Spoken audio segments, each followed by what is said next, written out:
Welcome to the What Drives You podcast. Brought to you from Motorvation Car Club HQ, we will explore the journeys of successful individuals from a variety of industries. Our mission is to pass on knowledge and experience from people further ahead in the journeys and uncover the stories behind the successes and failures. This will provide valuable insights and inspiration to help you. In each episode, we'll dive into the personal and professional lives of our guests, discussing the motivations, the challenges, and the pivotal moments that have shaped their careers. We'll explore the driving forces behind their achievements, uncovering the lessons they've learned along the way, and the advice they would give to aspiring entrepreneurs and professionals. From business leaders, sporting professionals, and creative visionaries, our guests will share a unique perspective on what it takes to allow you to achieve your goals as fast as possible. Join us as we embark on this exciting journey, discovering the passions and motivations that drive some of the most influential figures in their respective fields. So buckle up and get ready to be inspired.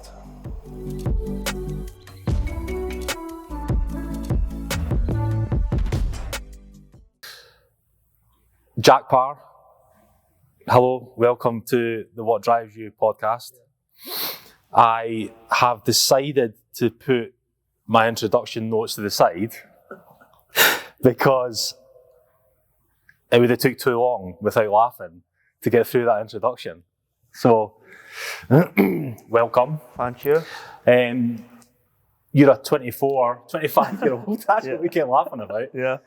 I'm getting everything wrong tonight. So a 25-year-old award-winning entrepreneur, which is also making us laugh. I don't like that. Well, I don't know why that is. I just don't. You've got a cheeky grin, which I can see at the side of my face when I'm trying to read the intro. And yeah, but on the award-winning front, technically we're correct, although you keep laughing at it. I know, I just don't like that. Don't like it. Right, okay. What was the award for? Young Entrepreneur of the Year award. So. Sorry, on you go. Let's just go with the flow. Jax came in today to have a chat about Macrotrition, right? And we were meant to meet an hour before we started filming, yeah? Yeah. And we're currently probably 2 hours past the filming is meant to be started. And the harsh reality sometimes of business is you've had to literally just witness me for the last 2.5 to 3 hours try and contain what is inherently a mini shitstorm. Yeah. Yeah? In one of the businesses. So appreciate your patience. No, of course. I know what happens. From one business owner to another, I'm sure that you probably do know that happens. Oh, yeah. I've been through my fair share. Yeah. Even in 2.5 years. And sometimes, I'm sure although nobody likes to see it, when you see another business owner going through that, it's you know what it's like in those trenches where... It's sort of the reality of it, isn't it? Correct. And normally that's not what people see or hear. Yeah. They don't see that, they see the good bits. See all the good bits. And I'm appreciative of your patience as you're watching me literally burn the phone for 2 hours, trying to solve what should really be a problem that shouldn't have even happened. Yeah. It is what it is, isn't it? So do you have these type of problems in your business? Oh yeah, all the time. Yeah. Loads of times, like even the biggest one I've probably had is a cooker breaking down mid-service and lifting a 125 kilo cooker in and out of the back of vans, trying to fix it, wiring it and stuff like that. So yeah, obviously even in the first 2.5 years of having Macrotrition, I've gone through my fair share, especially in the catering industry. So much stuff goes wrong all the time. Even this week, dishwasher broke. Yeah. Blew up. Which in isolation, if somebody's in your house, if that happens, okay, I'll just hand wash the dishes, we'll get a dishwasher ordered. Doesn't work like that. Doesn't work like that. Nah, you need to get it sorted ASAP. Yeah. Especially when you've got plates and pots and pans going through. So you don't want to close business. No, you need to keep things moving. Had to get You've it got fixed wages that to day. pay. Like Yeah, the show must go on. So. Yes. No, exactly. Yeah. But So to take it a step back from me and what's going on in that respect, what is Macrotrition? So Macrotrition started from really just a meal prep service. So what we would do, we would deliver it from a dark kitchen, and on a Sunday and a Thursday, which dark kitchen means reality, it's not on the front, it's not on show, so it's in the background. And then what we would do is deliver on a Sunday and a Thursday to customers' houses, and then eventually we moved into more of a cafe setting. So as well as doing the meal prep service, we had the cafe as well for people to come in and have food. Yeah. Well, in retrospect, actually, we originally had a takeaway, which there was some seats, but not to what we are now. I remember it was just like maybe a bar stool. Yeah, bar stool. I actually tried to put, there was bar stool at the front, and then I put another bar in, breakfast bar in.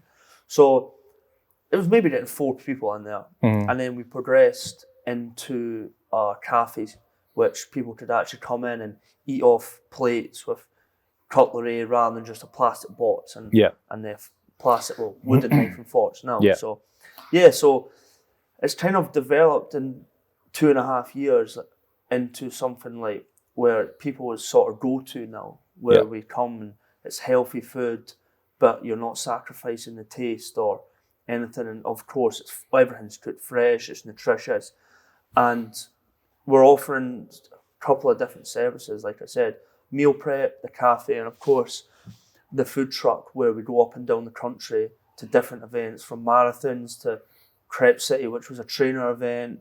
We've done expos, we've done loads of different things. So there's not really I try and not niche myself too much in that aspect, because a massive misconception of macrotrition is it's really only for people who go to the gym and fitness and that, where it's not at all.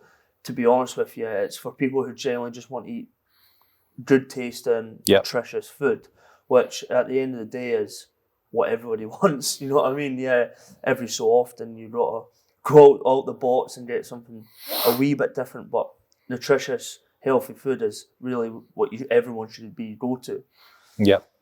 And the evolution sounds pretty constant then over the last 2.5 years. Yeah.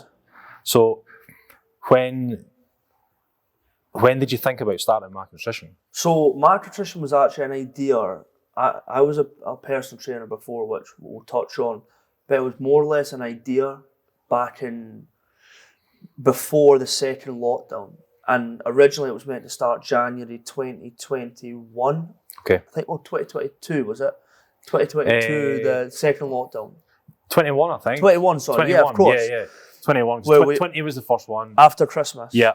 And it was originally meant to start January. Okay. And obviously COVID hit, that kind of knocked it back. So in some aspects it might have been a good thing, because I could have planned it a bit more and stuff like that, which I was new to the catering industry. I've worked in catering background, but not in terms of actually having a place. Yeah. And then we originally was wanting to start January, like I said, and then went to April the 26th, the day after It was lifted. Yeah. So I was like, you know what? I'm just going to go for that. Just get going.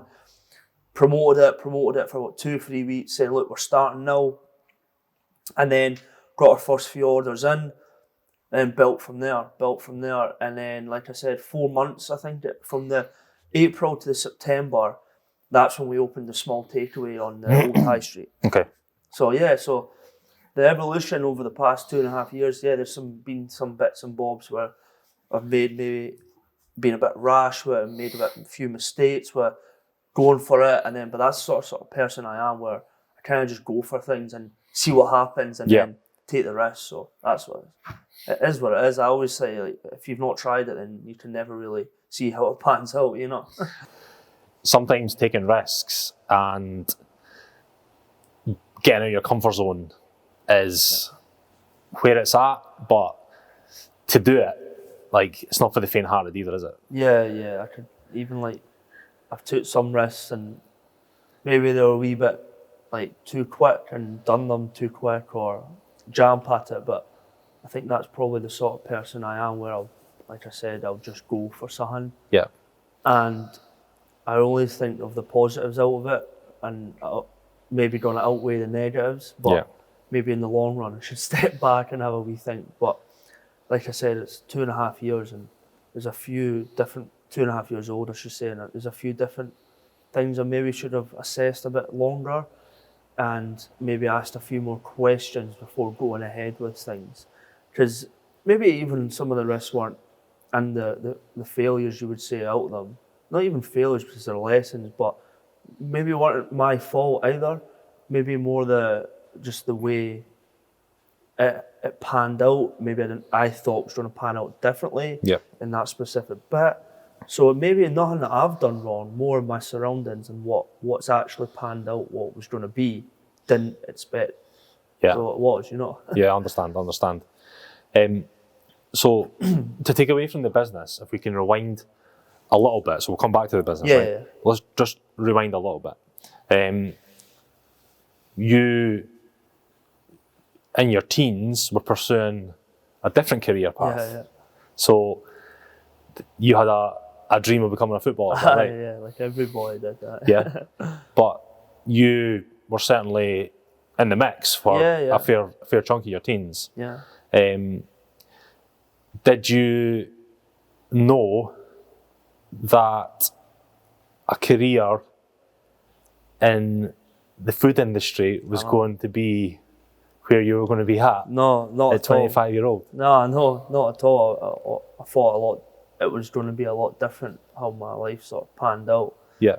Unfortunately, like, I didn't make it as a footballer when, like you said, I was like to think I was sort of in the midst there, but again, circumstances, myself and other circumstances just didn't work out how I wanted it to. And unfortunately, because obviously, like, you always dreamed to play football, and it was my life, like, genuinely was my life. Like, there was nothing wrong with my attitude towards wanting to be a footballer, to learn, to train and stuff. It was maybe more the sort of young teenager attitude, and sort of did my own thing, and which I should have maybe listened more, but I'm still a bit like that. So I had 3 or 4 people that I grew up with, and they probably had the ability. Yeah. But things in that age are quite hard. A lot of distractions, and sometimes I think it took me till about 32 to learn how to deal with a real setback. Yeah. Well, yeah. Genuinely, you know. And we started our first business when I was 26. So when you're saying about failures and experiences, you can't rush it sometimes. No. To me, it wasn't even like distractions for me, because I'm the sort of person where nothing would distract me and if I wanted it. So it was like I was all my willingness to train in the gym, do my own sessions, training, turn up to train, never missed a training session. But like you said, like, when I got told I wasn't going to get a contract at a club, that was it kind of set me back big time. Properly, I was like, because that's all I wanted. Yeah. And then I went on to another club, which was a bigger club, who found out I didn't get a contract, which again, you're obviously like, wow, this big club's just came in. Went on trial again, did brilliant, did fantastic in the trial, but again, it was a time where they were sort of mixing up the squads, and like they told me I didn't really add much to what they already got, even though I did fantastic in the trials and playing and stuff like that, which again, you can't really grumble at that, because this club I was at, the talent there was just unbelievable. Like, there's some boys now that are still playing, like in big clubs, like down Portsmouth, some boy at Blackpool, Hibs. So like, you can't really grumble at that. But being a relatively young person and hearing that news straight down the barrel is sometimes hard to take. Oh yeah, it's brutal in Scotland as well. Yeah. It's not like England. Like, Scotland's like cutthroat for footballers. You even see a lot of like teenagers nowadays obviously doing not making it and then going off completely off the wagon from it because there's no support network up here. Where I think they were trying to change that in England as well. And unfortunately, a young boy actually did do something, and because of that reason, and there's just no support off the back of it. You're cut and that's it. Which again shouldn't really how it works. A 16, 17-year-old boy saying they're not getting a reserve 20s contract. Well, not good enough. No, and go on you go. Yeah. It's just not like. Yeah. And again, sometimes it's not even to do with ability, it's more to do with the circumstances, money, etc., which up in Scotland is, as we all know, is not. There's not endless funds. No. In down south or even abroad.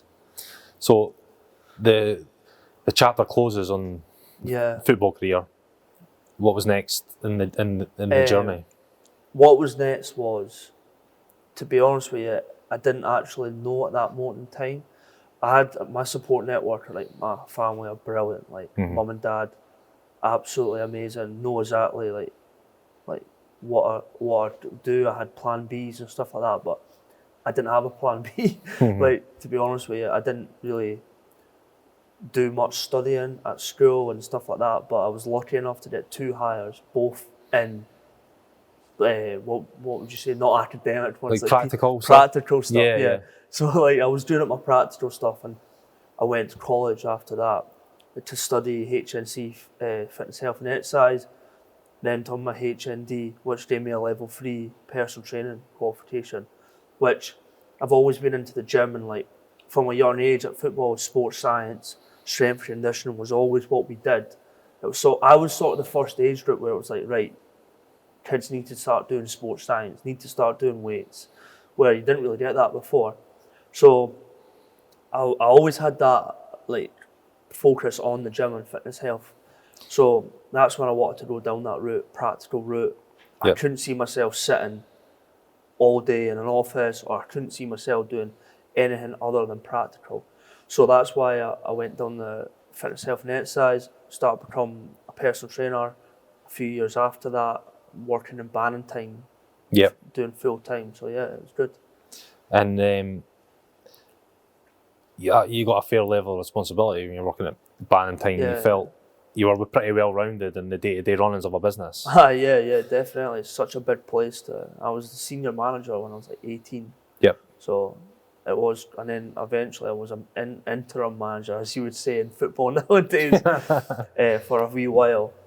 So yeah, like even just meeting people, like different characteristics. Like obviously you're in football, so you meet loads of different characteristics. But people who are older than me, like I had friends like old ladies with all due respect that are like 75 in my movement and mobility class, which I would have full on conversations with. So meeting different characteristics, different people, different demographics. Just it was a massive like learning into the future for me, such an 18-year-old, you know. I think it's a good skill set to be able to just as basic as holding a conversation 100%. with anyone. Yeah, especially nowadays, you know. People, it's getting rare. It's getting rare. Yeah, it's getting rare. Like you see kids, like even like I'm in the gym. You tell me, like I'll speak to everyone. Speak to a brick wall, and like you see like kids in the gym. And it's like, all right, man, what's happening? I don't even know these wee boys, but they're like, all right, what's happening, man? And it's like, like, you know what I mean? It's just like, but that's just kind of a generational thing where I think it might come out as they get older, you know. Generational and confidence as well. Yeah, confidence, massive. And I don't read often, but I get the gist that your nutrition and your mental health and your confidence and all these things, I'm sure you agree, are interlinked. Oh yeah, 100%. So why did you start in business on your own if you had a good level of responsibility working with somebody else? What was the catalyst for that happening? Well, what I wanted to do is I kind of just liked to do my own thing. I've always sort of been like that. And I seen that there was sort of a market for it as well. Quite good at identifying things that are missing in an area. So because you found that was missing out of your... In Barrington. So Yeah. definitely, there wasn't really freelance personal trainers, and Right. although the rent and stuff like that in a club, a health club, is high, I kind of outweighed that. So I was like, look, it doesn't matter. I'll still push on, get my clients, and Yeah. And so February 2020 is when I went self-employed as a personal trainer in Barrington. Obviously, we all know what happened in the March. So from, what was it, the end of March, we went to lockdown. Yeah, just... So I was personal training for like 2 months, doing like, at that time it was like 38 to 42 hours a week of personal training, which starting off, again, working in the club for 2 years, you build relationships, Yep. people know how you are. I put everything into it, especially within 2 months. And what I made off there, I've always been quite sensible. Again, that's coming from my parents. Very good with money. Don't, like, they taught me not, like, how to understand money, Yeah. what to buy, what not to buy. So I kind of saved that money, really. And that's what took me through COVID. Because Right. at the time, I was 19 or 20, had a mortgage, a dog, etc., etc. So at a young age, I had quite a lot of a car as well. Had quite a lot of responsibility, and I'm quite a proud person where I had savings and stuff like that. Like I said, I've always been quite sensible. So that's what sort of tidied me through, because I never got any grants. Yeah, well, I think a lot of people maybe wouldn't build up a client base before they migrate into working for themselves. They would just potentially go, right, I'm going to be a PT now. Yeah. I'm going to do this for myself. Certainly, when I started in business, I kind of done a soft start. I was doing a side hustle. I know, yeah. And making sure that, like, I had a bit of a plate spinning there. Because taking the leap Putting and the just feelers going, and just literally jumping into something where you maybe aren't 100% sure if there's work there or there's clients there, can be a bit daunting. And I think that it can really knock your confidence if it doesn't start coming through quickly when you've got that much pressure on yourself. So at that age, you've decided to PT, bang, hit by COVID. I know. Totally took the wind out of yourselves. Mad, innit? Yeah. But what was the mentality like? What was the headspace like?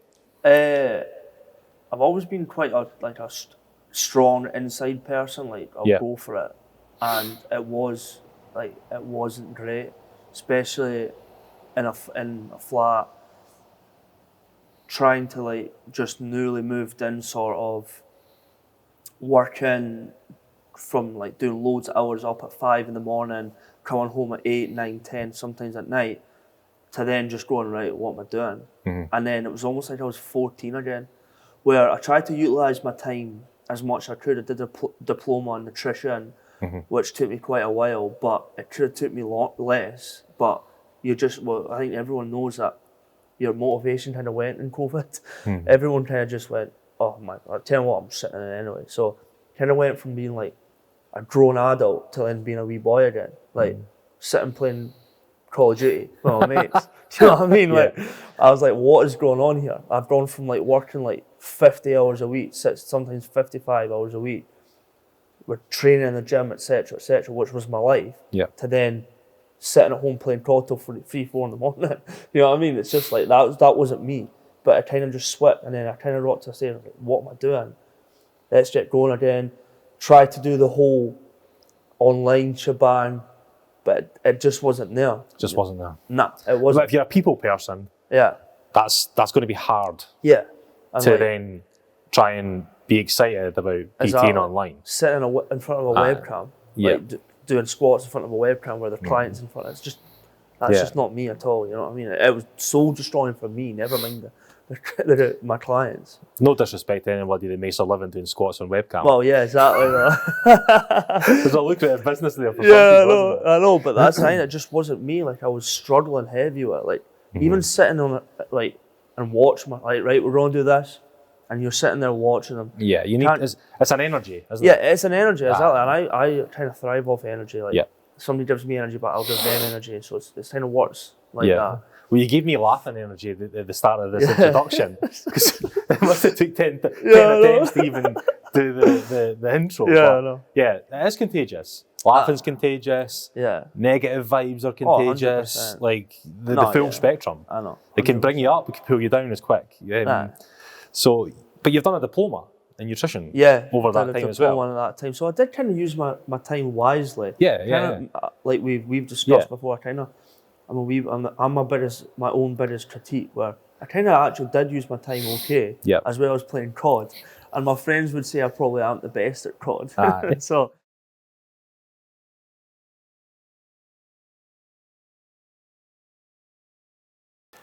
So when it comes to starting the business, talk me through the initial concept.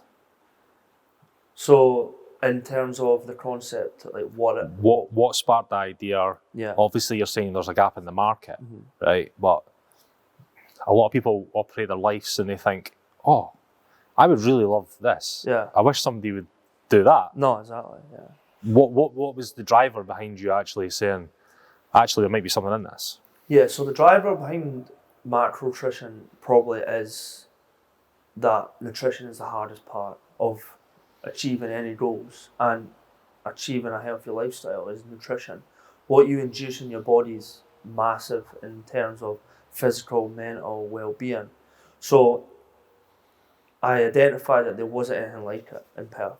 Really, it's generally nothing you could go, do you know what, I'm not cooking tonight, I want to go out for something to eat, but then it's like, I don't want to eat unhealthy food. So there wasn't anything like it around us. So that's why I started Macrotrition, especially the takeaway. So it developed quick. It was growing.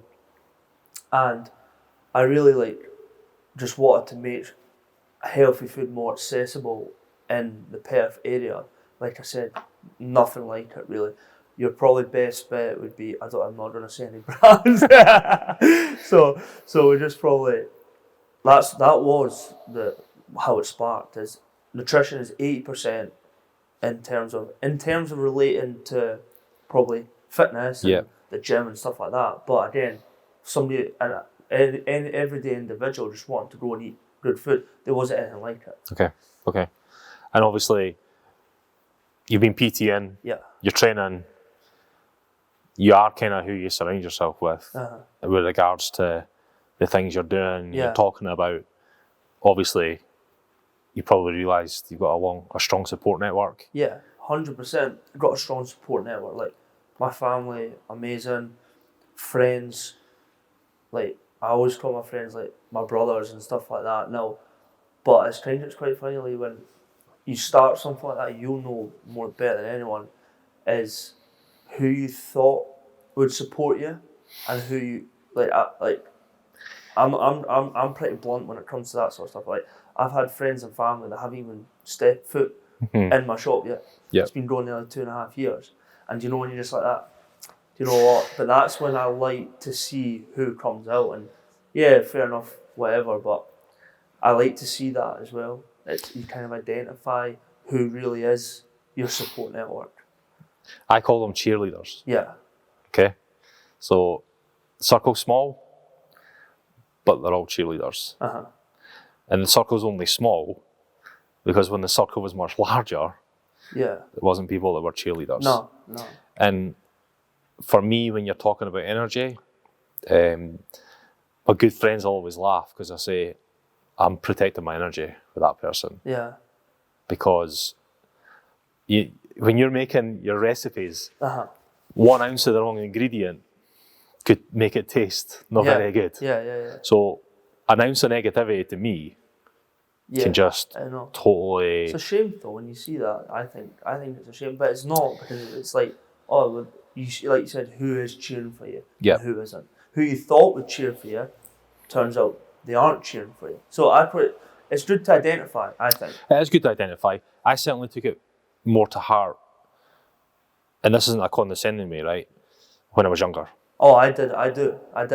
No, I'm not. But as time went on, and you kind of start to realise that there is genuinely lanes that you need to stick in. and looking left and right, it's just slowing you down. I like that. That's good. Right? I just stick in my lane. Yeah. Somebody has got something that's better than me. Good on them. Yeah. Nah, You know? that's a good way to think. I like that. Somebody's going away on holiday somewhere I can't get time off to go. Have a good one. Have a good one. Genuinely. Yeah. Right? I want to go there. Yeah. But for where I'm at, and I'm sure like you're at, and we're talking about cheerleaders, I think people are quick to start cheerleading when it's too late. Yeah. No, yeah. For me, if you're not in on day one and you're backing it, by the time that it's successful, then you've had it. Yeah. Because that's when I see Jack, geez, he's got Macrotrition, he's doing this event, and like they're not seeing the hours. They're not seeing the hardship. They're just looking at it and going, oh yeah, I know Jack. You know, and I'm just doing an impression here, but that we all know that's true. Yeah. You know, by association, people, when they see somebody doing a bit of success, a successful thing, all of a sudden they like to know them. Yeah, but that's another thing I like being asked. I love to being asked on this, but I feel like I'm not. I'm so far away from. Like I even said to you, I was a wee bit like, "Oh, are you sure?" Like the people you've had on are like, I'm miles off them. Like, but I know it's like.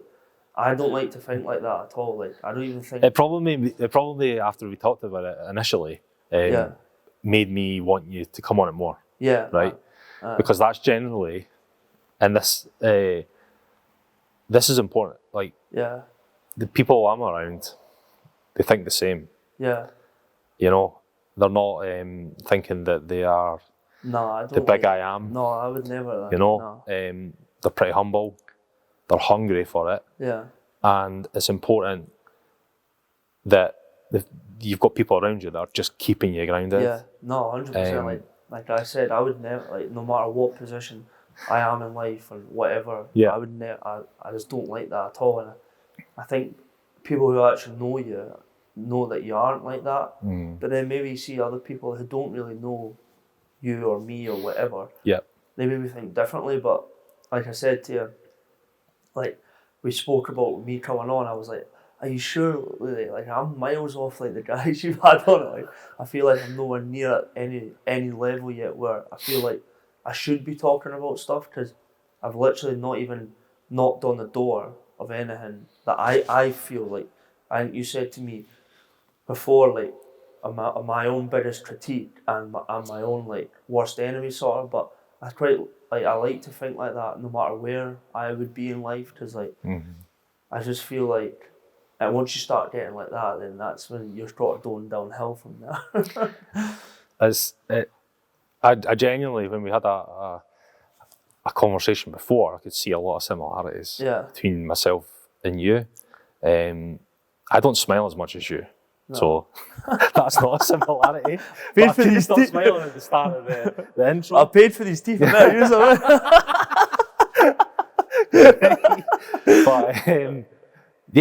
listen. When it comes to beating yourself up, I'm numero uno in that one. Definitely. When it comes to talking myself like down, I'm really good at that. But I think this journey, and we need to chat about macro, right? Yeah. Like the journey is all about people that are further ahead helping. Yeah. That's the way I see it. Yeah. That to me is what drives you podcast.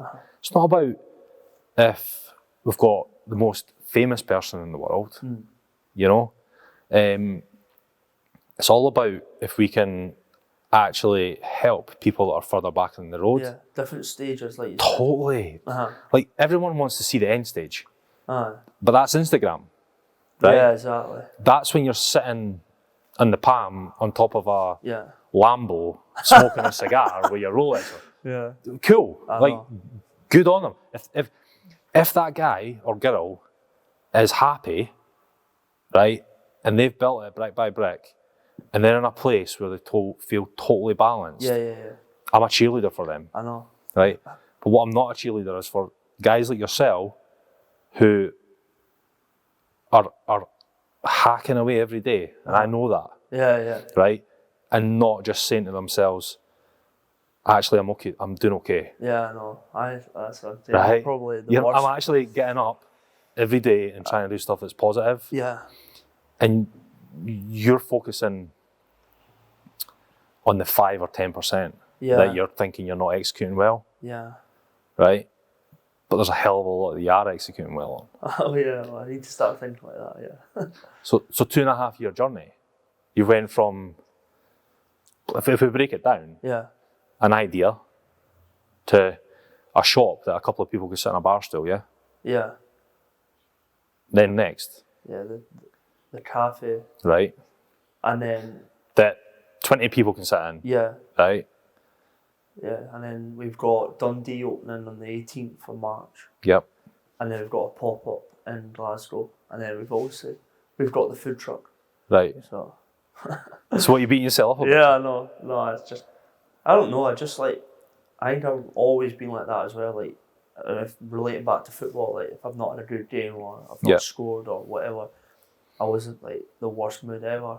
And the same maybe nowadays as well, like, where I'll try and, if I've not done something or I've not maybe got that contract with a certain place for meals or something's worked out, I'll be proper, like, not down, I'll be angry about it. So I'll be like, right, I want that. And like I said, like, I am my own biggest critique, and I always try and play stuff down as well a lot. Like, I just try and keep as chilled as I can, but inside that, I'm probably like a bit annoyed about it, you know. The conversations that me and you are having, and I'm 38, you're 25. I have these conversations with guys that are 55 with me right now. Same. Yeah. And that's like genuine. So me and you are no different there. Well, I'm saying the same to them. Like, I know. I'm not doing this. I know. I'm not doing that. And again, they've had them conversations. So yeah. What's that is important? I feel like somebody imposter syndrome. Like even like I said to you when we spoke about it, I was like, I don't know. And I remember I had a talk at the college, and they wanted me to do a talk. And to be honest with you, I didn't quite know what I was expecting, right? So I thought I was just going to do a wee talk. And then I walked in, and it was like a stage with sofas, and I was on the stage with a sofa, and it was prize giving.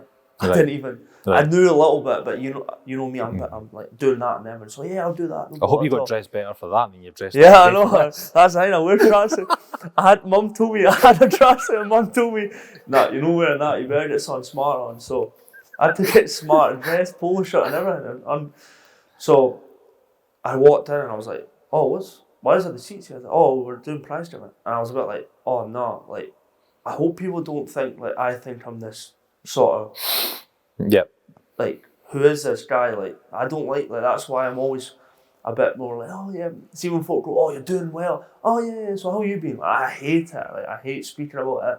Like, I always want to speak about the other person, like, and every time somebody goes, oh, I seen you've got that going, I was like, oh yeah, it's alright, it's not bad, but how you been, how's the family, how are you doing? So I don't like I like to just... That's a personality trait. Yeah. And that's good for building bridges with people. Yeah. But you have to you've got to draw some confidence from the things that you've achieved. Yeah, I know. But are you working to a plan? I probably am in my head, but you know better than anyone as well, the plan changes. Like, changes? Directions change. Like even the Dundee shop, I've spoke to you about Dundee shop before, but I never thought it'd be that quick. Like, it literally came to me, like, and I was like, all right. And then it's like, all right, that's another plan. My plan was to have an actual proper cafe in Glasgow next, but then that changed. Obviously, Dundee shop now, which is in a location where it's like student accommodation right up front, brand new flats everywhere around us. The courts across the road, we've got pure gym up the road. Parking, it's the ideal location. So plan, like you said. So it was an opportunity you didn't want to. Yeah, I'm working towards a plan, but that's changed. That changes every day. Like I had a plan to go up to Dundee today, but I couldn't go to Dundee today. Well, listen, I had a plan to sit down with you But and have a good chat again before we started today. The ability here is working around it. You have to keep moving forward. That is an ability that people can teach themselves, I think. And also relating back what we just discussed to Macrotrition, like our service is like, you don't know how your day's going. So if you want to order meals, we've got a lot of service where if you order today and you're away working away up in Oban, tomorrow you can pick up your meals tomorrow, which no other meal prep does that. Mm-hmm. So again, that's sort of how I structured Macrotrition as well. Nobody's life is set in stone, right? I'm doing that, I'm doing that, I'm doing that. Especially if you've got a young family, you've got classes on, they've got gymnastics, swimming, football, whatever. And you've just generally not got time. Like, people don't have time. I know that. That's why I'm starting Macrotrition. So, relating it back to Macrotrition, that's really why I started it. Because to make healthy food accessible, where you would order however many meals, 10 meals, 15, 20, for you and your family, or just you, whatever. And it's quick and easy, nutritious, good for you. So that's, like, relating to a plan. There's no plan. Okay. So when you started the business, you're saying that obviously your family's good support. Oh, yeah. You've got some cheerleaders, and then you've got some people who maybe could have been more cheerleaders, right? But who did you reach out to actually help when you were setting up the business? Was there maybe organisations like Business Gateway and stuff like that, or did you just go solo? I went solo. I just went for it. Okay. See, at that time, I had a couple of people who had businesses, but I didn't really speak to them much about it and stuff like that. So, and then I've accumulated friends, like all I'd call family now, over the 2.5 years that have businesses. So I kind of, like I said, I'm always learning. Like, I know 0.1% of anything to do with business. So, like, I'm always speaking, always learning to other people, like yourself, talking to even like friends, like, who are having businesses, just getting opinions and stuff like that. So, like, I'm always taking stuff on board, but like we discussed before, it's about like what advice you're going to take on, and that's for you to decide inside and what your gut feeling is. So, yeah, everybody's got their own opinion, but it's really down to you and what you think. And maybe I've been sometimes, like, I've been a bit for like doing stuff. Maybe hold off, Jack. That's probably not. I'll do it.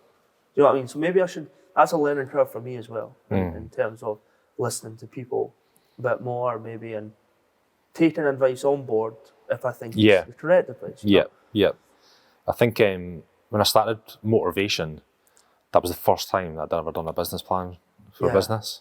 Yeah. And I had businesses before that. Yeah, I remember you were working on it for. I was working on it for a while. Yeah, I'd obviously we discussed that. I took a bit of a career break and stuff. Yeah. And then just took a breath and then took my business plan to Business Gateway. And they were really nice. Yeah, they are good up there. They've contacted me. And I would probably always say to anybody, if you're thinking about it, then probably do it. And I don't. It's probably not even a bad thing right now where you're at. I know. They said to me they couldn't do anything for me because, like, I'd spent a lot of time working on it. Yeah, so it was detailed as well. I'd really detailed it. Yeah. But I'm the type of guy, I actually quite like to plan. Yeah. Because in my earlier career, I maybe didn't work to a plan so often, right? But the thing I find helpful with having a plan is even if it goes left or right, I can still gauge progress. Yeah, that's a good way of thinking. So I'm going to use this. But it sounds dead obvious when somebody says it. Yeah. And sometimes when I look at certain aspects, I think, I've made no progress on that. But then other aspects, I think, well, actually, I've doubled down on that. I've made more. But me, like you, I'm not gonna celebrate on the stuff I've done better. I'm gonna just focus on I've not done this. Striving for more. Aye, exactly. But I find that really helpful. Yeah. Because everyone's plan is going to go one way or another. But if you want to measure some progress, looking back at that plan and going, well, we might have changed that for a reason, but we've came another big step along the journey. Direction. Yeah. And you can sort of relate the progress to where your plan was. Yeah, listen, we're constantly evolving. And look at macro. Like it's an evolution. It's quite a fast evolution. Yeah. Really, when you think about it, in business terms, from a standing start, with zero professional help, really. No, it was all done really as well, like on like organic growth. Yep. As well. Yep. Organic growth, which maybe like we've discussed, only gets you so far as well. So maybe I have to look at changing the plan and going down a different direction. Or writing a new plan. Writing a new plan, different direction to what I thought is the plan. You know what I mean? So I need to look at that, and probably after the Dundee shop, I'm going to sit back and evaluate again and discuss with people where we can go now. So it's you're right. I like to say we're innovating as well, because the brand is an innovating brand. So it's the next gen. You even notice nowadays where people attitudes have sort of shifted, like especially maybe like not the younger, like 18, 19, 20, where people's mindset have shifted. Like it's all about wanting to be healthy now, like going out and on benders at the weekend really isn't it anymore. I've noticed that, especially the latter end of 2023, especially 2024, is where like nobody's really up for that as much. Of course, like it's not where people socialise. I don't think now. We've discussed about the run club up in Glasgow. Like it's amazing. Kaizen Run Club. It looks amazing vibe. Like even just seeing brilliant. Just seeing from the socials. Yeah, like it's at Botsub where our shop is.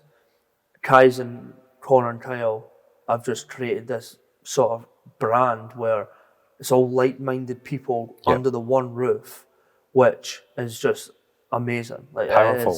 It's powerful. Like you go in and you're like, I feel class after that. Like I've just spoke to a guy that's going to do high rocks at the weekend. He's been training for that, and I've spoke to a guy that's just started a new business. Like that's where like you develop. I've only been up in Glasgow like 6 months now, and I've brought amazing friends up there now. Just because we're all the same. I'm not like obviously that's everyone, but it's just like you create because everyone's on the same sort of page, and I think that would be ideal for Perth. And we've actually got plans to start a sort of same vibe run club, start from the shop, and again innovating the brand. Like Macrotrition isn't just food. I want it to be a brand where the culture's important. The culture is important behind it. So the vibe in the shop, some clothes maybe, like stuff like that, which we've had merch and stuff like that.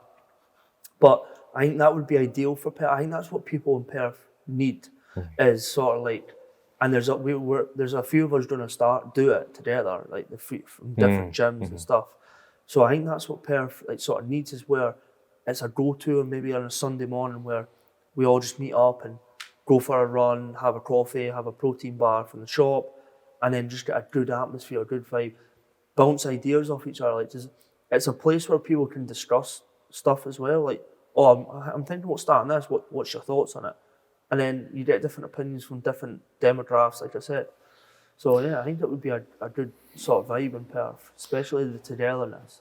Yeah, it's great if you can have an environment where people are maybe like trying to do new things, and everyone's on an equal mindset. Where if you ask people's opinion that maybe never done it, or don't really have that mindset, it's probably not the sounding board that you're looking for. No, exactly. So I think, you're probably right. I think any business nowadays doesn't have some sort of cultural awareness isn't probably going to survive. No, yeah, you're right. Like a perfect example is the brand like Represent, the clothing brand. Like the branches they've got to their tree now is, I look up to them guys a lot. Like I watch all their stuff, all their videos, their podcasts, follow them on social media. Yeah. Like I just like the way they do stuff because it's not just a clothing brand anymore. It's a run club, clothing brand, community.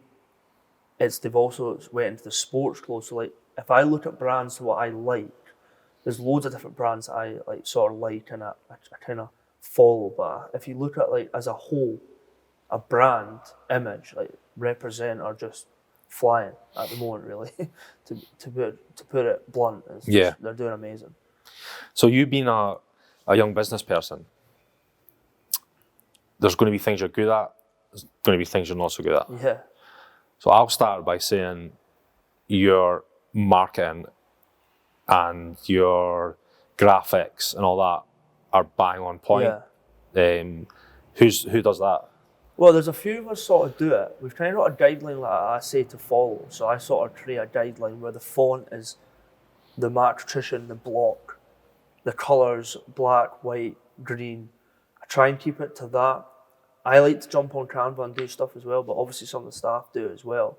But in terms of like... So do you find are you kind of the driving force behind that? Yeah, I would like to think that without taking... You're quite creative that way then? Yeah, without taking any credit away from the staff. Like, Like, again, like I always... Macrotrition wouldn't be anything without the staff. Yeah. Who they are. So that's why like they are the driving force behind the brand. They push on every day.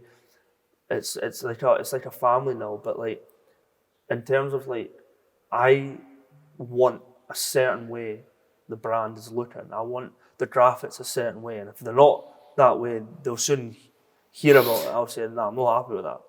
So I like it. That block capitals. It's simplistic. It tells you what it is. It's not like you're looking through stuff. Yeah. The same, like you guys are on the same vibe as well. Like the font is all the same. It looks sick. It's just a mint sort of look. You know what I mean? Yeah, I think for us, it's motivation. Like, isn't just about high performance cars. No. The us selling a car to somebody that's their first car at the age of 17 or 18, right? Yeah. They've got the same feeling that day as if somebody wants to come in and spend £70,000 on something that's got 600 horses under the bonnet. Yeah, exactly. Same feeling. Everyone's. It doesn't. There's no differences in that experience from me. No.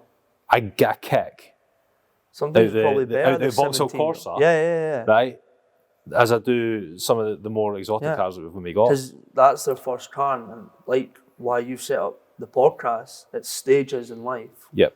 Where, again, people sort of, I'm the worst for it, where you'll look at other people who are in a different stage of their life, and you're like that, why am I not there yet? But seeing, like yourself, seeing like a 17-year-old drive away in their first car, that must be the best feeling ever. It's cool, It's nice. It's nice to be part of that experience with people. Yeah, because it's a milestone in their life which they'll never forget. Yeah. Because you know the question, you always get, what was your first car? Anyone that asks on certain things, it's like, what was your first car? What did you drive? And then you always remember it. You always remember it. But it's the same as going into the macro, to be fair, because the vibe's nice. Like Motorvation vibe, I think, generally pretty nice when you come in. Yeah, it is. It's not pushy. It's not, what do you want? Yeah. This is how much it is. It's just different. Yeah, you're going to have to wait a little bit longer than if you were going to a fast food place. Yeah. But, like, I know if I'm, and you're not talking the epitome, you're not talking to the Greek god here of health and fitness, right? But, like, I'm fit enough that I'm not unfit, if that makes sense. Yeah. But I know the difference between if I'm having a macro meal and how I feel after that 100%. versus if I have to go and drive through somewhere because I've maybe not eaten and it's 1 o'clock in the day, Yeah. and I'm way to burn out, and then that's just I'm going to 100%. regret that the rest of the day. It's a massive part of like, I think I'm probably too to the point and blunt sometimes. I'll just sort of say it how it is. And it's still getting blowing my brains how in this day and age, with all the information we have related to health and fitness, etc., why people aren't understanding what we've got a serious problem in this country with obesity, a serious problem with mental health, a serious problem with like chronic diseases. And again, why are we not identifying what the problem is? Like, why? It's so simple. It's in your face. What you put in your body and the output you put, what exercise you're doing. I can guarantee if you're drinking your 3 litres of water a day, you're having good nutritious food, and you go a little bit of exercise, you'll be feeling better after a few days. It's just so simple. And again, the culture's changing where people would laugh at people posting maybe progress photos or posting you're out on a run, posting you're in a gym. Nobody laughs at people posting a bottle of Sherrod in the club. Do you know what I mean? Like, it's the culture is changing, and it's to me it's just so simple. What you put in your body, the output you put in exercise, will affect you mentally. And I've actually been speaking to somebody pretty recently, and they've started running. Instead of going on benders at the weekend, they've started running 4 times a week. And the difference that person has, he's told me, is unbelievable. He says, I feel like a new person, new man. And I'm eating good food. I'm actually coming to Macrotrition. I'm eating good food. And that's not even selling Macrotrition, but that's just me selling how it will change your life if you eat good food and exercise regularly. It's just so simple, but we're still not understanding it yet. Yeah. I think this year we'll have a big change in mindset. And like we spoke about this before, like people, instead of going and getting operations or whatever, going towards a personal trainer, getting advice. Longevity is massive. Not short-term fits, longevity. That's what I always say.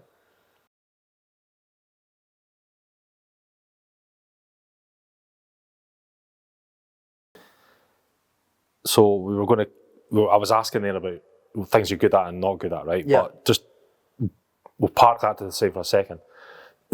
What you're saying there is people are making short-term nutritional decisions as opposed to long-term.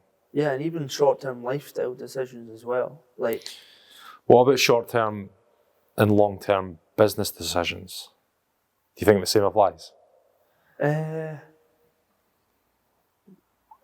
That's tough for me right now because I'm not at a level where I can actually discuss that in terms of, I don't even like, do you mean like set like goals, like long-term goals? Yeah, I think I call them wins. Yeah. Right? Yeah, I know, yeah. So, only because a goal is something that can sometimes take a good while. Yeah. But the wins along the way, I find help me and the people I surround myself with measure our progress. Yeah. Right? So, the reason I'm asking this, and I'm not trying to call you out on it. No, right? Call me But out. I'm going to call you out on it.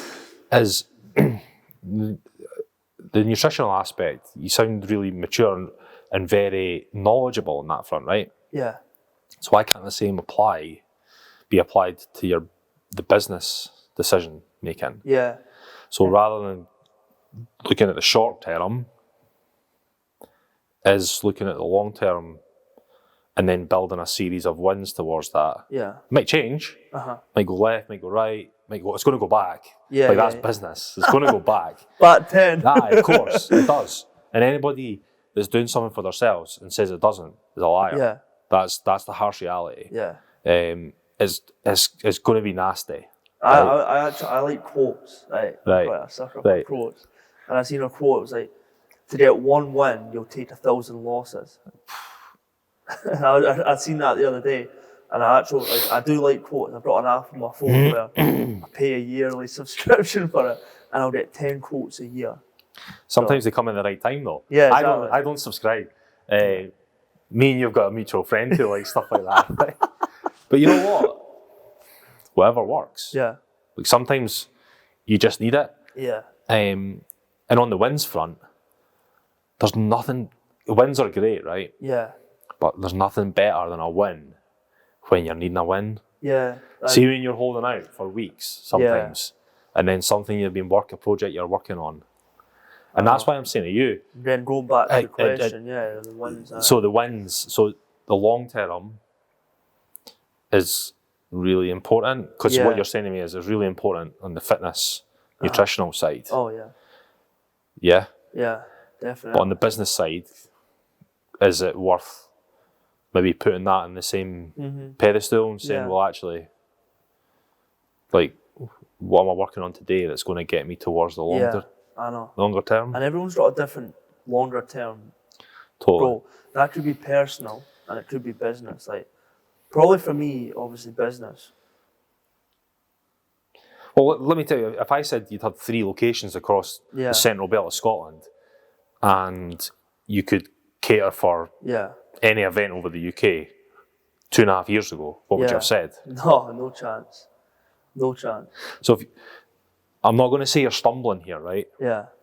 Because, like, I think you're talking yourself down. You've got conviction, you've got the work ethic. Yeah. But imagine you focused on something that you thought was actually maybe unachievable. Yeah, I know. On the long term. Because I'll see all the things that I want for my family. Yeah. I wouldn't really tell them to anybody. Yeah, that's why I'm saying, like, for me, there's a few different, like, personal ones like that. Yeah. And business ones. Like, the long-term goal, obviously, for the business would be multiple locations across the whole of the UK and even abroad. You know what I mean? Like, I'd love to have a shop. I like Dubai. I'd love to have a shop there. And that would be amazing. That's the dream. But in terms of, like, the wins, like, towards that, I struggle to see that long term, because obviously talking about the losses, you're like that, right? We'll go loss, and we'll get a win. And you're like, oh, actually, I could see that happening. And like you said, 2.5 years ago, I probably wouldn't even say that we were in a cafe. You know what I mean? I wouldn't. And there's things that I do need to work on in the business, like, of course, massively. And so what's the weak? Everyone's got things they need to work on, right? There's going to be things you're weak at. Yeah. But you can still operate the business. Yeah. And there is a lot of things that I need to work on. A lot. Hundreds. But your creative side is second to none, as far as I'm concerned. Yeah, and that's probably where, like, your networking side, you're obviously doing very well on that. The long term, like, the goal for me would be to have, like, almost like a manager, and I could go and do that creative side of stuff, where go and meet people, go and speak. Because right now I've got a million things, like, especially this week I've had probably you need to run the business. An absolute nuke of a week this week, to be honest with you. Like, this is probably, so in terms of that, like, I'd love to have, like, a manager. Like, that would probably be probably another goal that I want to, like, have within the business, is have somebody in where we're on the same page, growing the business, creating. Because even, like, you see all these people, and again going back to represent, like, that's what there's 2 of them. There's Mike and George, brothers. Mike's, like, the behind the scenes sort of guy. He deals with stuff, and then George is, like, the face, and that's, like, sort of like what I would like to be. Because in terms of, like, the background stuff, like, I need to work on that massively. But you can place that with other people to help. Yeah, and which I probably should do more. My mum's involved in the business as well. Like, she helps with all my paperwork. Okay. And she's brilliant at it. So, like, I probably could utilise my mum a lot more, because she's amazing at that sort of stuff. Like, she's proper, like, sergeant to the T. And she'll get on, like, why are you not doing that yet, Jack? I'm like, oh, sorry, I'll get you in the morning. And it's like, oh, where is it? You know what Listen, I mean? whether that's your mum or your accountant or whatever, like, generally when you're busy, it's hard to cover them bases. She's really good at that sort of stuff. But the manager thing sounds like a really positive. Yeah. Like it is. maybe like short or a medium term goal. Yeah, that's probably a shorter term goal, to be honest with you. Yeah. Because time is currency when it comes to achieving, stacking these wins, isn't it? Yeah, and I think it would push on even more. I don't know, like, you're obviously a fit built guy. 250 kilo deadlifts, let's say, right? Like shoulder press. It's shoulder press, right? But if there's 2 years on each end, if there's one person on each end of that bar lifting the same weight, you know, get 3 people on, get 6 people on. Yeah, I know. It starts multiplying, and what can you start moving? Yeah, like the staff are brilliant. Like we've got a mate, like we're all one big family now, which like I said before, like they help a lot. Yeah. Like really a lot, and they're brilliant. All of them are brilliant. Just that's what grows the business as well. Having good staff. Like I've had shit staff, to be honest with you. I've had staff that are like, it's just I like initiative. I like coming in and, have you done that? Oh no, I've not done that. It's like, why not? You know what I mean? Like, why? Just let's get going. And then like that's part and parcel though, like of like owning a business is you're always gonna get good staff and bad staff. But it's keeping a hold of the good staff and treating them right. Like I'm a very lenient sort of boss where, oh, Jack, I've got an appointment today. I know what you've got an appointment. Oh, Jack, the kids aren't well today. Right, okay, that's fine. We'll sort something out. Like I think what you give back to them is massive. Yeah, and they'll give you back. You know. Yeah, I think I as I got more mature in myself, I used to sometimes evaluate if I was a good member of staff. Yeah. What? Within myself? Yourself? Yeah. Yeah. So, like, if I was in a meeting, for instance, we'd have maybe regular, like, fortnight meetings. Yeah. And I'd look at my action list and I'd be like, oh, I've only done half of that stuff since the last meeting that I was meant to do. And I'd be thinking to myself, I wouldn't be a good member of staff today because my boss would be telling me, Lee, you need to level up. You need to level up here. I know. I even sometimes apologise to the staff. I'm like, look, I've not printed that off yet. I'm sorry. No, yeah. But I think, do you think what you're doing right now is a lifestyle choice as opposed to a career choice? Is it all consuming? You're waking up? Oh yeah. Like sometimes I'm up like mad early, and then I won't get home. Like tonight, I'll go to the office and I'll be there till late because I've got stuff to do and I need it in for the morning. That needs to get out. Yeah, so like it is a lifestyle choice, and I will not saying that I'm like 24/7, but I like to have like sometimes I'll go and do my own thing like every so often. Or I have like I was away on a stag do the other week. You know what I mean? Like I'm not saying that. Yeah. But like, it's not a job anyway, though, is it? No, it's like not. If somebody was sat you don't there, just clock out. No, nah. Like I've not like you don't clock out, and I think that's what a misconception of people think of business is. Like you can do whatever the fuck you want at any time. You can't. Like it's 24/7 or 25/7, 8 days a week. There's nothing better than working for yourself to hold yourself accountable. Nah, yeah. Because you have to do it. Yeah, exactly. And if it's not done, like I've seen people that have started businesses same time as me, alongside me. They just can't hack that constant need to be on it. Yeah. And for me personally, like my biggest thing is I'll substitute. I'll put my family, the businesses, and then I'll come further down. Yeah. Oh yeah. So my fitness and my health. I think that's just being a good man as well. Like that's just you being like. But what I do is say, well, there's the family, and then we're going to maybe do more in business. Yeah. And we're going to do more of this. Yeah. Fundamentally, there's only so many hours in the week. Exactly. I know, and you just. And then bad choices sometimes come in on other things, but certainly your stage when you're growing the business, it's all consuming. Yeah, and it is consuming. Like especially this week, it's been quite tricky. Yep. And but I'm not in a business where I've got a family, so I think that would be like I would love a family, and that would be the top priority over anything.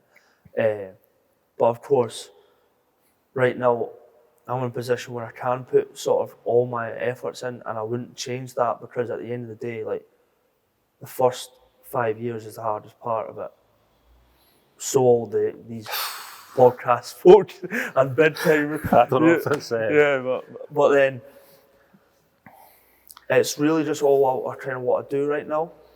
And I've got other aspirations as well in life. Like, I've got avenues that I think I'll go down once I get to a certain level.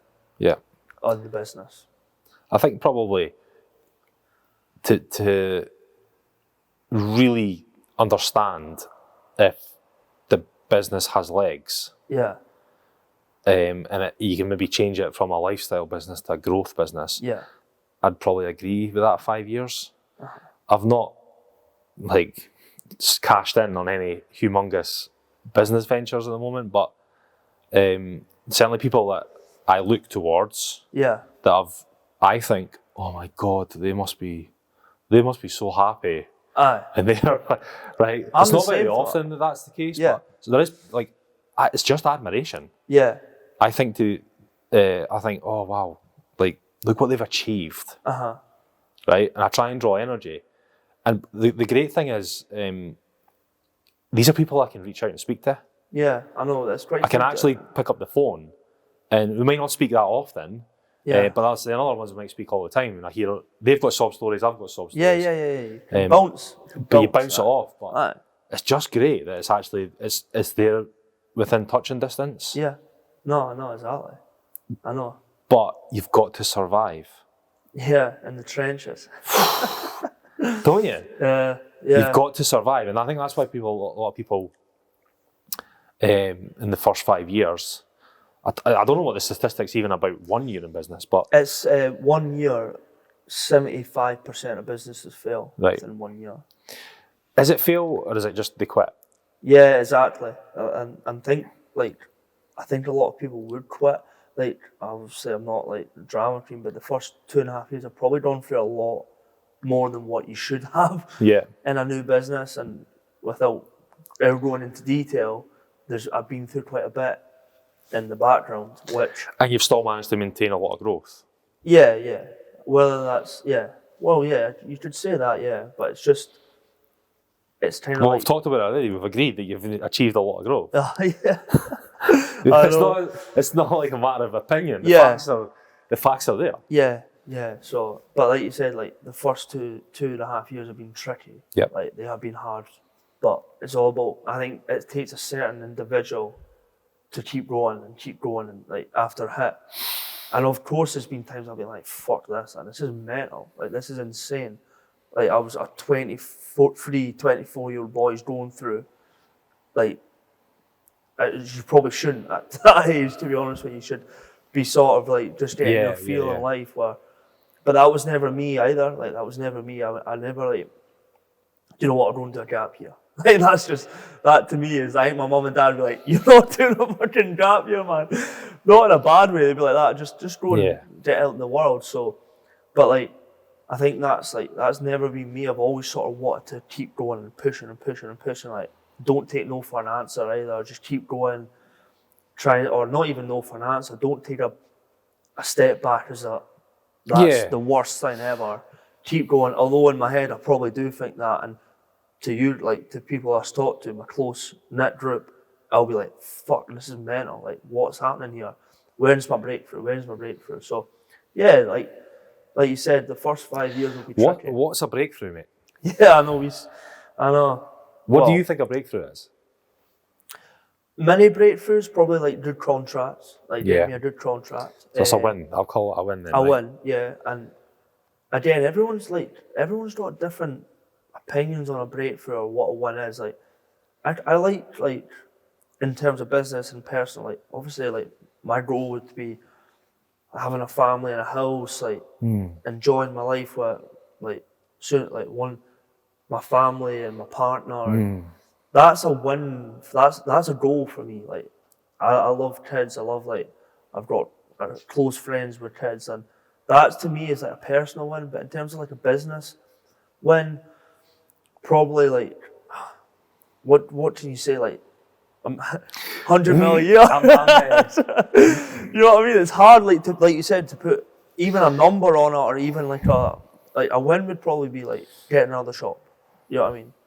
Yeah. A win's different to a breakthrough though. Yeah, I know. And I know I'm putting you on the spot here, right? I know. No, I like it. And I'm giving you a hard time in a way. No, I don't mind right? that for you. But I'm only saying this because I feel there's a lot of similarities. Yeah. The guys I speak to that are 20 years older than me, that have, like, really, in my opinion, achieved a lot in business. That's not just because they've made money. That's because the growth and the scale. Yeah. And if they wanted, they could go and travel the world. Yeah, that's... Right? And that business I think would you're saying operate... freedom. That business would operate just the same way. I think the word there is like freedom. But to do what you want. That's a win. That's a goal. But I don't think even they're 20 years older than... No. I don't think they've feel like they've got a breakthrough. Yeah. I don't think they ever feel like they've got a breakthrough. Yeah, no. That is a tough one. I think that's me being immature as well. In terms of, in business, being immature. It's not immature, but I think... I genuinely don't think it's immature. Yeah. I just think that I associate maybe a breakthrough like the space shuttle's just left the ozone layer and went into space, right? Aye. So there's this defining, the thrusters are now off, and now we're just floating, right? Yeah, yeah. That's when you say breakthrough to me, I know. that's like, right, there's no energy now needed. No, right? You're right. We're out of that atmosphere. We can turn off the boosters. There's no energy needed. Yeah. And we can just look at Earth, right? That to me is a breakthrough. Yeah. Yeah. But I don't think business is ever like that. No. Because see, if business was like that, you wouldn't have companies that are 50 years established going into administration. No, exactly. Well, there you go. Right? Yeah. These companies, once they got past 5 years, would be there forever. But weekly, we see headlines about companies that are turning over 500 million. Yeah. One in getting Dundee, liquidized. One in Dundee just got. Yeah. Boom. So where's... They must have had breakthroughs. They've have massive turnover. I know. But that just shows you, if you're turning over 500 million... That's a dream. you still have to be on it, I'm sure. Because you see all these big companies that fall by the wayside that are turning over these massive numbers. So yeah, I suppose breakthrough, we can maybe leave a question mark over that because we've maybe got slight varying opinions. I think you're right with the freedom aspect, like you can get up and go and travel the world. That is a goal, like knowing that you can just go. You know what? Fancy going off. That's on my list. The cars and all that's right. That was my pre-30s list. Yeah. See, that's probably what I'm like. Yeah. I like that sort and I of respect, stuff. like, that's great. If it's getting you out of bed in the morning, See, I keep like using it. Yeah. I'm not like, I think that some people say like, I wouldn't say I'm a materialistic person because I'm not like that, but I do like nice things. I like cars, like I love cars. Like that's my thing. Like, and yeah, that's probably like everyone's got a different stage in life where that's probably the stage that I'm at right now where I think a breakthrough is that like nice cars and like not even that's honest of you to say. Yeah, not even in that aspect, like, but even like going away. Yeah. Like I don't go away on holiday like that much. Like, but I don't know. I think like you said, like everyone's at a stage in life where a goal to them like is a certain thing. Like even a goal to me is like maybe investing in something or something like that. Like I like that sort of stuff. That would probably be a goal to me where maybe made a win out of an investment or something like that. Yeah. You know what I mean? Yeah. So that could be sort of like a win-ish breakthrough. Yeah. Okay. Agreed. Well, we can come back to that in time. Yeah. Because like I'm gonna keep being excited seeing the journey. Yeah. And hopefully it just keeps going. And hopefully you can enjoy the journey. Yeah. As well. I hope so. I do enjoy it, but it's a hard journey. It's an enjoyment where it's like it's a hard enjoyment. Yeah. It's like even like I do all the works in the shop as well. Like in the new shops, I'll do all the works, and I get enjoyment from that as well. Because like I've learned to tile, I've learned to do joinery. The only thing I wouldn't touch is electricity. I wouldn't touch that. So too much can go wrong. So you're learning more skills as well. In business. Oh yeah, 100%. And that's where I get enjoyment from as well in the business, like knowing that I've painted that or I've put the sign up, or do you know what I mean? Yeah. Like I've been up a ladder doing stuff. Like it's quite funny. Some of my friends that are in like trades, like, oh, you just sit behind it, you just drive around all day, and it's like, well, no, I didn't actually. You know what I mean? You know what I mean? So, but it's that I get enjoyment from that as well. So it is enjoyable, but it's a hard enjoyable. It's hard to enjoy it when you're getting losses. I think, like, and I've spoken about that before. Like, it's hard to enjoy something when you're constantly getting losses and losses. But then when you get a win, like you've said, in business, feeds you enough. It feeds you long enough. You're like, oh my god, fuck, that's unbelievable. Like, let's keep going, and you get like that quote. You'll get one win you'll get 1,000 losses. So yeah, it's good. A quote I always liked was "Comparison's the thief of joy." Yeah, right. That's a harder one to. when I'm talking about lanes and we're talking about things that are goals and aspirations, whatever. Yeah. The older I'm getting, the more I'm just looking forward.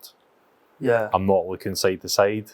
Yeah. Because then, you start beating yourself up a bit. Yeah. The only direction. Keep is forward. looking forward. Yeah. That's another quote I seen the other day. The only direction you should be looking at is forward. I think it's true. Yeah. Because I think people are really quick to compare. Like, money's easy to compare. Yeah. Because it's easily measured. Mm. And how many things people have are relatively easily measured. Yeah. How many times do you hear that, like, people that attain these things generally aren't that happy? Yeah. It's the skill set that you're building. Yeah. And the tenacity and the resilience that certainly I know that's making me a better person. Yeah. And not getting hung up on stuff. I know. Yeah, 100%. I agree with you with that as well. So what would you be saying to people that are further behind you on the journey? That are maybe thinking about starting their own business, or maybe transitioning to being self-employed, or like they're maybe not happy where they are in their career path. There's probably two different pieces of advice I would give is, it's not what everybody thinks it is, and it's not what I thought it was, especially. Okay. Like, I didn't think it would be this hard. I knew it would be hard, but I didn't think it would be this hard. So I always say go for it, 100%. Like I've said to you in the podcast earlier on, I'm the sort of guy that just goes for things. Like, I'll do it. It might be not the right decision, but it might be the good decision. So I'll just take it as it is and always have the saying, it is what it is. Mm-hmm. So I'll do it. So I always say advice is 100% go for it. Go for it. Doesn't work out, you've always tried. And you never know what happens. I don't know what's going to happen in 3 months down the line. You know what I mean? Macrotrition, you just don't know. And I always just say, if I was to give advice, is make sure you're working at it, working hard at it. You can't go in for a few hours a day and expect great things from business and just put everything into it early. So if you don't do it early and do things right early, probably do things right early, even that's from the front edge, the background stuff like your paperwork and stuff like that, do things right early. Keep the pressure off yourself later on. Yeah, and that was a mistake I made, like maybe not keeping up to date like with paperwork, and fucking hell, I've got all this paperwork to do. You know what I mean? So, yeah, no, totally. Nobody likes that when you're on a busy week under pressure and you've got stuff haunting you in the background. Yeah, exactly. And I even say this when I did a talk at the college, like, as soon as you get something, do it as well. So it's out the way. So if that goes on your desk, you're like, oh, I've got an invoice for this, for that business, just do it straight away. Like, type it on the computer, do it up, send it. Same in, like, if you've got a call, it could be any tradesman, it could be anything that you're doing. If you've got a lead, call them straight away. Because I've made a mistake in that as well. Well, I'm in car sales at the moment, Yeah. and I've tried over the last month to buy myself a new car myself. For you, yeah. Yeah. And I've phoned 3 car garages that they keep promising to phone me back and never do. That's wild, eh? Over 3 different vehicles. Yeah. And then you and I'm not like, to be fair, like I want a new car, but I'm not chasing it so bad that I'm hounding them. Yeah. It's not your. But I'm that's not your position to do that. No, I know, but all I'm thinking is, wow, I must be in a minority of people that will phone you back. Yeah. If you make an inquiry, I know. which is crazy in this world. I know. But I think people skills are really important. I know. And some people will just. And people get pissed off with that as well. If you've called a garage inquiring about a car and they've not called you back, they're not. One guy, literally 3 days in the trot, I phoned, and he's like, "Yeah, no, it's my day off. Fair enough. Yeah. I'll phone you back tomorrow." They never phoned, so a day later, I phoned. "Oh yeah, hi," and then I had a couple of questions about the servicing. Yeah. He's like, "I'll check. I'll come back to you," and nothing. That's mad. Car stock for sale. Aye. I know. It should be off the forecourt right now. But hey ho. Yeah. But that's good advice. I think failure's not fatal. It's a lesson, yeah. It's just a lesson, eh? And then I need to start thinking like that as well. It's not. I think a failure to me is the worst thing ever. I hate it. But again, you just got to move on. Keep moving. Keep moving. We keep moving. Okay, well, I appreciate you coming in to see me. No, thank you. Like I said, it's going to be interesting to catch up again in the future. Yeah. I'm excited about your journey. Yeah. And I think that I know it's hard. Yeah. Right? But don't ever feel lonely. No. Yeah. There's always people around there that want to chat. Yeah. And want to help you. And I think it is quite isolating and can be lonely, but you have to. I know I'm bad at not reaching out, or I've only got maybe 1 or 2 people when we speak about things, but the What Drives You podcast, like I say, it's passing about knowledge and experience, but like it's just a platform for people that are human, that are all making mistakes. They're getting wins, and hopefully that you can see it's actually quite an aspirational journey you've been on, Jack. Yeah. Do you know what I mean? Yeah. Because I think there's people behind you in the queue as well, mate, that are maybe just wondering, what if I did this and what if I did that? Yeah. Like, it's good energy. Yeah, no, you're right. Keep putting it out there. Yeah. Because it's important, I think. And especially in a world where people are quick to cut people down for trying. Yeah, exactly. Don't need that. No. That's why, I think it's good to create an atmosphere where you can come and talk. Totally. And that's the most important thing, where we're all helping each other. Correct. All for each other, not fighting each other. That's pointless. Well, you're always welcome into Motorvation anytime. Yeah, I'll be up. Look forward to catching up soon, Jack. Cheers. Yeah, thank you.